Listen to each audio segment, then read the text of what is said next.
বাংলাদেশের তরুণদের জন্য দক্ষিণ কোরিয়ায় উচ্চশিক্ষা, দক্ষতা উন্নয়ন ও বৈধ কর্মসংস্থানের নতুন সম্ভাবনা নিয়ে রাজধানী ঢাকায় অনুষ্ঠিত হয়েছে আন্তর্জাতিক মানের একটি বিশেষ সেমিনার।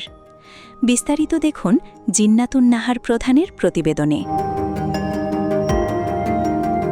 দক্ষিণ কোরিয়ার খোজে ইউনিভার্সিটি, জিটি গ্রুপ কোরিয়া, গো কোরিয়া এবং খান গ্রুপের যৌথ উদ্যোগে আয়োজিত খোজে university admission and E7M special recruitment সেমিনারে দেশের বিভিন্ন জেলা থেকে আগত শিক্ষার্থী, শিক্ষা পরামর্শক প্রতিষ্ঠান ও রিক্রুটিং এজেন্সির প্রতিনিধিরা অংশগ্রহণ করেন। সেমিনারে বিশেষ অতিথি হিসেবে উপস্থিত ছিলেন খোজে ইউনিভার্সিটির কোরিয়া ল্যাঙ্গুয়েজ সেন্টার ও লাইফলং এডুকেশন সেন্টারের পরিচালক মিস্টার চো সু কুন, জিটি গ্রুপ কোরিয়ার প্রধান নির্বাহী কর্মকর্তা মিস্টার পার্ক জি ইয়াং এবং বিশ্ববিদ্যালয়ের আন্তর্জাতিক বিষয়ক ও কোরিয়ান ভাষা শিক্ষা কেন্দ্রের প্রতিনিধি সং জাইশিন। এছাড়াও উপস্থিত ছিলেন খান গ্রুপ ও গো কোরিয়ার ম্যানেজিং ডাইরেক্টর মাহমুদুল হাসান খান মামুন। অনুষ্ঠানের শুরুতে অতিথিদের ফুলেল শুভেচ্ছা জানানো হয়। পরে পরিচিতি পর্ব, সৌহার্দ্যপূর্ণ ফটো সেশন এবং বাংলাদেশ ও দক্ষিণ কোরিয়ার পারস্পরিক সহযোগিতার প্রতীকী উপস্থাপনার মাধ্যমে সেমিনারটি আন্তর্জাতিক পরিবেশ লাভ করে। মূল আলোচনায় খোজে ইউনিভার্সিটির প্রতিনিধি দল দক্ষিণ কোরিয়ায় উচ্চশিক্ষার সুযোগ সুবিধা, আধুনিক ক্যাম্পাস, আন্তর্জাতিক শিক্ষার্থী সহায়তা ব্যবস্থা, স্কলারশিপ, ভাষা শিক্ষা কর্মসূচি এবং নিরাপদ শিক্ষাবান্ধব পরিবেশ সম্পর্কে বিস্তারিত তথ্য তুলে ধরেন। বিশেষ করে বাংলাদেশি শিক্ষার্থীদের জন্য ভর্তি প্রক্রিয়া ও ভবিষ্যৎ সম্ভাবনা নিয়ে ব্যাপক আগ্রহ লক্ষ্য করা যায়। সেমিনারের অন্যতম আকর্ষণ ছিল E7M প্রোগ্রাম এবং বিশেষ নিয়োগ কার্যক্রম বিষয়ক আলোচনা। বক্তারা জানান, দক্ষিণ কোরিয়ার শিল্প খাতে দক্ষ জনশক্তির চাহিদা ক্রমেই বাড়ছে এবং বৈধ প্রক্রিয়ায় আবেদনকারী বাংলাদেশি তরুণদের জন্য সেখানে কর্মসংস্থানের বাস্তব সুযোগ রয়েছে। প্রাথমিক পর্যায়ে 10 জন নিয়োগের মাধ্যমে শুরু হয়ে 2027-28 সালের মধ্যে বিশ্বের বিভিন্ন দেশ থেকে 800 জনের বেশি কর্মী নিয়োগের পরিকল্পনা রয়েছে। অনুষ্ঠানে অংশগ্রহণকারীদের জন্য সরাসরি প্রশ্নোত্তর পর্বের আয়োজন করা হয়।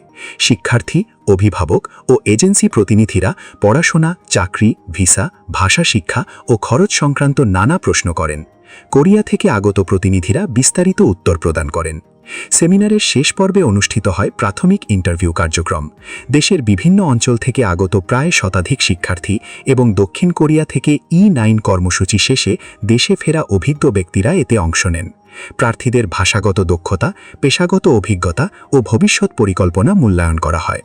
সমাপনী বক্তব্যে মাহমুদুল হাসান খান মামুন বলেন, আমাদের লক্ষ্য শুধু বিদেশে পাঠানো নয়, বরং সঠিক তথ্য, প্রস্তুতি ও বৈধ প্রক্রিয়ার মাধ্যমে একটি সুন্দর ভবিষ্যৎ গড়ে তুলতে সহায়তা করা।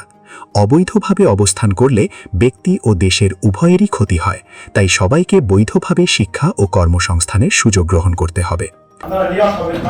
কোরিয়াতে গিয়ে কোরিয়ার আইন কানুন, কোরিয়ার যে লেবার মিনিস্ট্রি, ল মিনিস্ট্রির যে রুল আছে সেগুলো ফলো করবেন। কোরিয়াতে আমি 18 বছর যাবত বিজনেস করি। অনেকেই আমার অনেক কোরিয়ান বিজনেস পার্টনার আছেন, এদের সাথে আমাদের এখন একটা ভালো সম্পর্ক, যাতে এই সম্পর্কটা দীর্ঘদিন বজায় থাকে। আপনারা ওখানে গিয়ে শুধু একটা জিনিস করবেন না, সেটা হলো আপনারা ইলিগাল হবেন না। যদি ইলিগাল হয় তাহলে এই সমস্যা হয়। এই সমস্যাটা সমাধানের জন্য যদি আপনারা ইলিগাল হন তাহলে পরবর্তী স্টেপে আর ভিসা দিবে না, ভিসা দেওয়া বন্ধ করে দেবে। এই একটাই ছিল ওদের মানে মূল যে কথা, সেটাই যে কেউ যাওয়ার পরে যেন ইলিগাল না হয়। তাই আপনারা এই বিষয়টা খেয়াল রাখবেন। অংশগ্রহণকারীরা সেমিনারটিকে সময় উপযোগী ও তথ্যবহুল বলে অভিহিত করেন।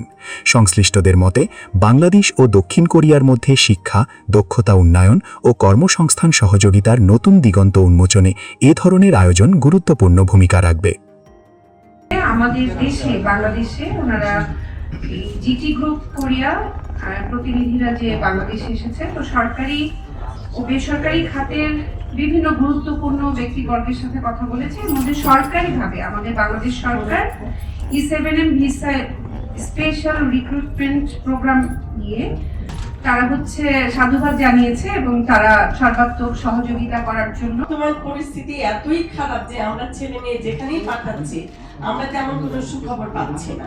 কারণ আগে আমাদের ছেলে মেয়েরা গিয়ে একটা পার্ট টাইম জব করতে পারতো, তাদের ডর্মে থাকার যে টাকাটা তারা চাকরি করে ওখান থেকে ম্যানেজ করতে পারতো। কিন্তু এখন ডলারের দাম বেড়ে যাওয়াতে আমাদের ছেলে মেয়েরা অনেক হিমশিম খাচ্ছে। আর বিশেষ করে আমাদের ছেলেমেয়েরা তেমন কাজও পাচ্ছে না এখন। তো আমি মনে করি যদি সাউথ কোরিয়াতে আমাদের ছেলেমেয়েরা যেতে পারে আর সেখানে যদি ভালো একটা ডিসকাউন্ট, 2.5 লাখ টাকা কি বলছেন আমি জানি না, যদি এইরকম টাইপের কিছু হয়, কম টাকায় হয় আর ওখানে যদি চাকরি করতে পারে, আমার মনে হয় এটা হবে বেস্ট। এখন সাউথ কোরিয়া খুব রিচ কান্ট্রি আমরা জানি।